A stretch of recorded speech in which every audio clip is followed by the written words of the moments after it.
Eu dei uma entrevista um dia desses para a Folha, em que eu disse que a herança maldita do Plano Real mesmo, né, foram os altos juros, que até hoje prevalecem, como você disse.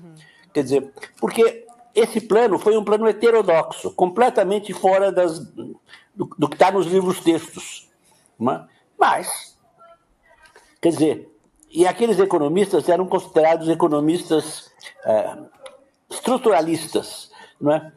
Ou neoestruturalistas, porque não muito estruturalistas. Tinham uma influência muito grande da ortodoxia, porque tinham feito PhDs nos Estados Unidos, doutorados nos Estados Unidos. Agora, e quando houve o Plano Real, eles puseram o juro lá na altura. E aí, quando começou o governo Fernando Henrique, né, eles assumiram todos os cargos econômicos, esses ministros, esses economistas, que eram da PUC do Rio de Janeiro, e eles que tinham sido heterodoxos no Plano Real ficaram absolutamente ortodoxos. Agora, teoria econômica neoclássica, ortodoxia liberal. Né? E mantiveram os juros até hoje.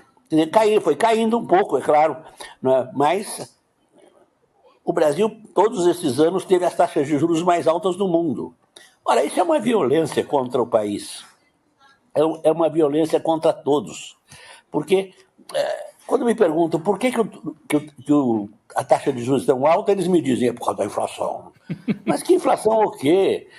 Quer dizer, por que no Brasil você precisa uma taxa de juros tão altas, quanto nos outros países, com taxas de juros muito menores, você combate a inflação? Quer dizer, a taxa de juros hoje nos Estados Unidos real deve ser 2%, 2,5%. Com isso, eles combatem a inflação. E nós precisamos de uma taxa real de juros de 7%, 6% no mínimo. Não é razoável. Não é. Quer dizer, na verdade, a taxa de juros não baixa por dois motivos. O motivo é porque eles querem capturar o patrimônio público. Eles quem? Eles são os rentistas, que vivem de juros, aluguéis e dividendos, e os financistas, que administram a riqueza dos rentistas. Eles formam uma coalizão de interesses muito cerrada, que adota como instrumento o neoliberalismo. Né? Quer dizer, ou seja, a abertura dos mercados e a não intervenção do Estado na economia. E com isso, não é, eles capturam bilhões e bilhões de reais todos os anos. Quer dizer, eles capturam exatamente, se eu imaginar que atualmente os juros custam cerca de 7% do PIB, e se eu admitir que isso pode ser dividido por 3, não é? Então, vamos dizer, 2,5%, então, digamos 3%.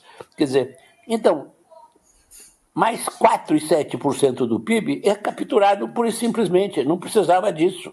Né? É uma captura do patrimônio público, porque quem deve é o Estado. Agora, a outra coisa é que eles também querem entrar em déficit em conta corrente, porque eles aprendem lá no Norte que é possível crescer com poupança externa. Essa era a tese do Fernando Henrique. E é a tese do lado Norte. Eles querem que a gente tenha déficit em conta corrente para ficar endividado e depender deles e para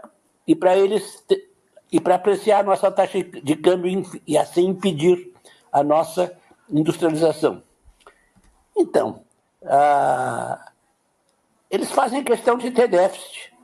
Enquanto que eles defendem ferozmente equilíbrio nas contas fiscal, a conta fiscal é a conta do Estado. Agora, a conta do país é a conta corrente. Conta corrente quer dizer balança comercial mais serviços. Isso é a conta corrente. Então, eu defendo fortemente, o novo desenvolvimentismo defende fortemente que essa taxa, que a conta corrente deve ser equilibrada também. Eles não querem saber disso. Não querem saber. Então, o juro tem que ser alto para atrair capitais. Então, esse é o segundo motivo. Eles querem atrair capitais para financiar o déficit em conta corrente. Chico. Enfim. Doutor Bress, eles querem continuar colocando a mão nesses 7% do PIB, né? Então, é uma moleza.